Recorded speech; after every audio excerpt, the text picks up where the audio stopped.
আমরা আলটিমেটলি বলবো সবই অবৈধ যে ময়লার কাজ আছে সেখানে আপনাদেরকে ইনভলভ করে দেওয়া হবে। সুতরাং এটা বেশি ইনভলভমেন্টও নাই, সারাদিন কাজ করতে হবে না। বলেন এটা কিন্তু ভাড়া আনা রিক্সা। ভাড়া আনা রিক্সা, তারপরেও আপনাকে অনেকের রিক্সা আছে কতগুলি? একটা প্রশ্নই আসে না।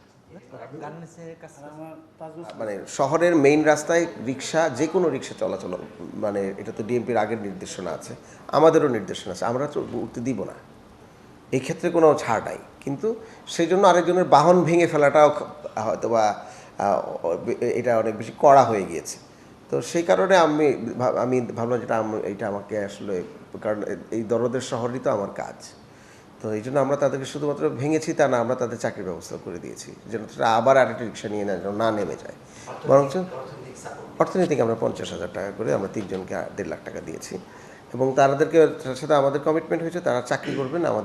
আমরা স্পেস তৈরি করে দিয়েছি আমাদের জোন 5-এ, ওখানেই তাদের পরিবারগুলো চাকরি করবে এবং এইরকম রিক্সা নিয়ে, অবৈধ রিক্সা নিয়ে তারা আসবে না।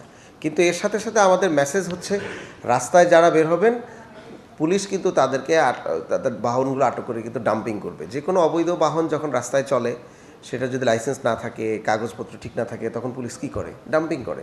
তো সুতরাং আমরা আইনগতভাবে ডাম্পিং করার পরামর্শ আমরা দিয়েছি।